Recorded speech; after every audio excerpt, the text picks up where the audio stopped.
What's up people, I'm Halls and this is Defeat the Enemy, and these are my post-completion thoughts on The Witcher 3.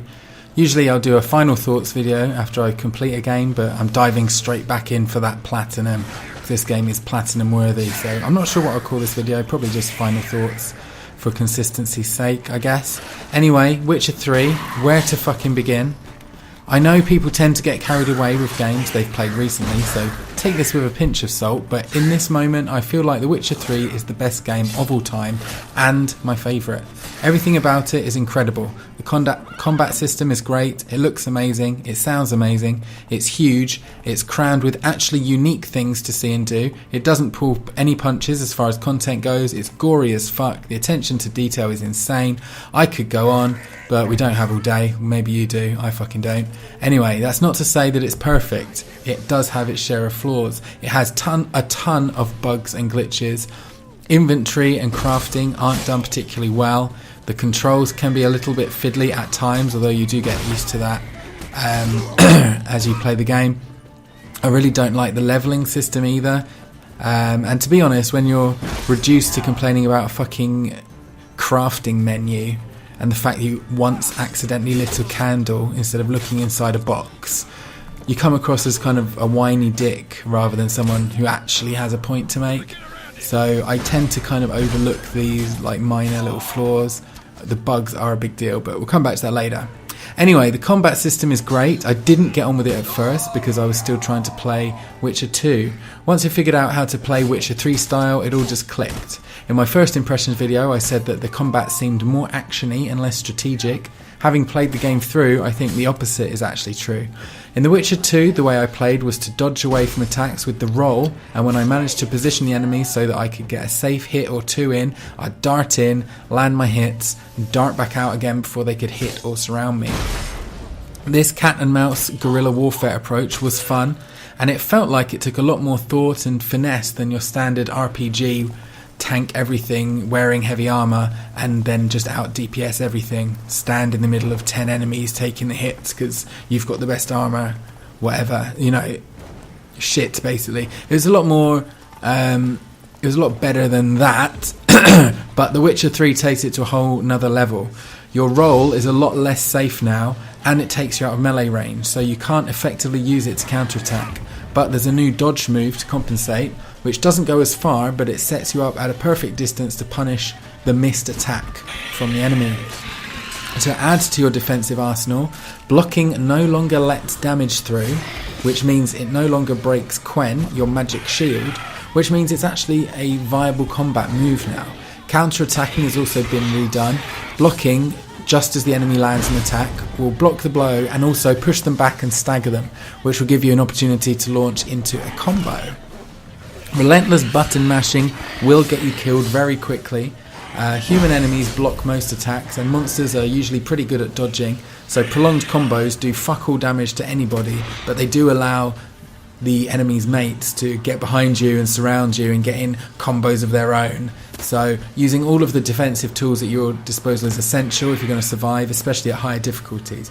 Knowing whether to block, counter, dodge and roll when you're making split-second decisions, and 2 or 3 mistakes can easily kill you, and different enemy types all require different skills and approaches. The whole thing's a lot more strategic than The Witcher 2, where basically every fight was a case of quen up, roll around, pick off isolated enemies as they separate from the pack.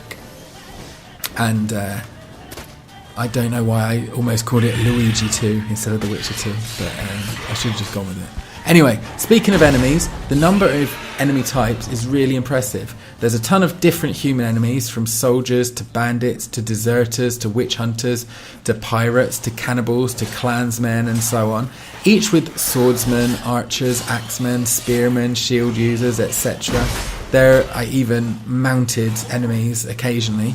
There are also elves and dwarves to contend with, and there's also a number of beasts like wolves, wild dogs, bears, stuff like that. And then you've got your monsters, like you've got drowners, ghouls, owlghouls, neckers, endriggers, wyverns, or wyverns, whatever, ghosts, wraiths, werewolves, vampires, witches, demons, golems, hags, griffins, harpies, and more. I just went pretty much straight through the main storyline. I didn't really touch the side quests. That's what I fucking saw. That's a shitload.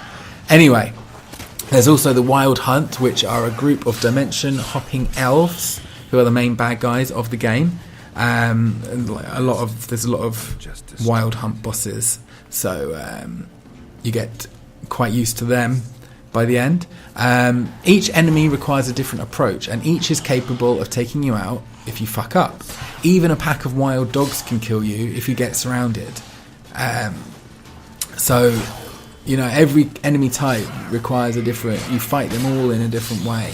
And there's so many of them, it's like really varied, the combat. It's like, even though it's a very long game, the combat feels varied all the way throughout. The difficulty seems pretty good. On the hardest difficulty, it's very easy to die if you're careless, but once you get the combat system down, it's very survivable if you play correctly. Some enemies, especially bosses, seem to have a bit more health than they really need though. The final boss, for example, took me 30 or 40 minutes to beat at a guess. I mean, I wasn't timing it, but I beat him on the first try. It took me that long to beat him just because he had so much health. It was a case of me easily avoiding or mitigating his attacks because they were all attacks other enemies had used throughout the game, except for one, which was pretty easy to dodge anyway.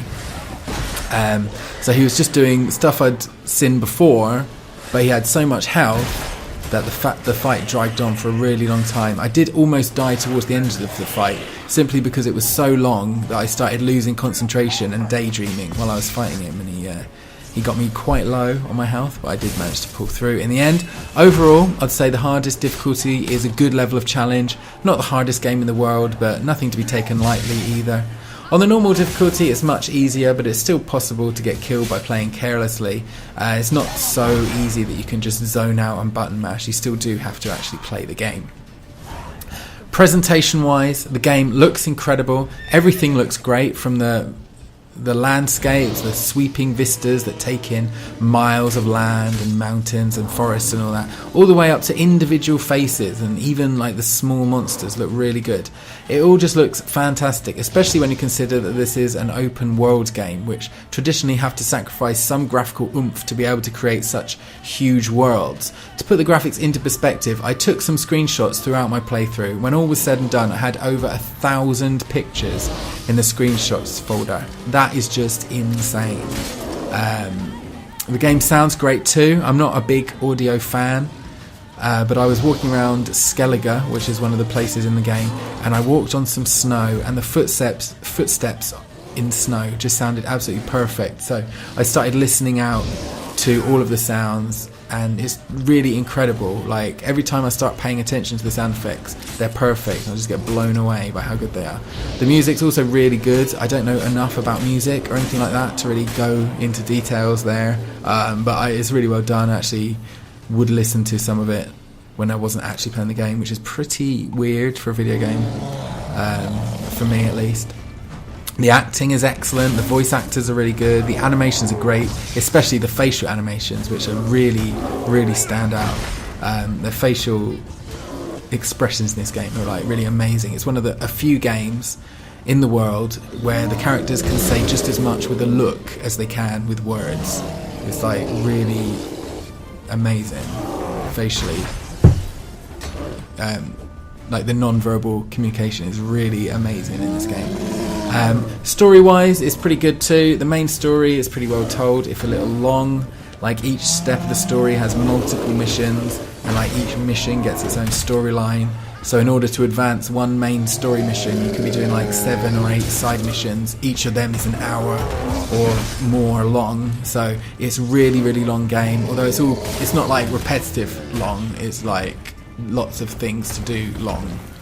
I mainly just stuck to the main quest because I wanted to get the game finished and then go back in on a completionist run. So I ignored a lot of the side content on my first playthrough, but it's still a very, very long game with a lot to do and a lot to see. As you'd expect in an open world RPG, there's a ton of side content, but again, it's all actually worthwhile from what I've seen. Many games just cut and paste the same mission around the world a dozen times and call it a day, like find a flag here, find a flag here, find a flag over there. and that's like all it is. It's just like you're going to different places, and that's basically it. In this one, there's no like fetch quests or anything stupid like that. All the side missions are like unique, and they have a storyline, and they have characters and who are invested in the outcome of the mission, and it's really, really good the way they've done all of that. Like, just as an example from the prologue area, at one point you're asked to kill a ghost who's haunting a well, and any other game, obviously, they say go kill this ghost, you go kill the ghost, you get your XP, and you're done. Here, you fight the ghost, but then it runs away, so you have to search around and find a way to summon it. And in doing so, you discover like an old diary, and it tells you the backstory of like who the person was and how they died. It's like quite a tragic story and all that. Then you exorcise the ghost and you go get your reward, and then you find out that another person in the village that you know was friends with the person that died, and she like gives you a bit more of the story about it. Like, nothing's a simple kill monster get XP quest. Like, everything has a story and characters who care, and it's like even just walking inside a shack to get an old frying pan, they make that interesting. It's like really quite amazing. As for the negatives, well, there are lots of bugs. There's system crashes, which you don't usually even see on console. Music cuts out or just doesn't load in when you move to a new area. Geralt randomly turns his back on enemies and tries to fight them backwards. Rooms don't load their walls. Random floating objects, like a chair floating over the river for no reason. Like, sometimes when you get off the horse, you do the horse getting off animation, but the horse keeps running, so you're like floating in the air, getting off an invisible horse as your actual horse runs away. Just like tons of little bugs like that.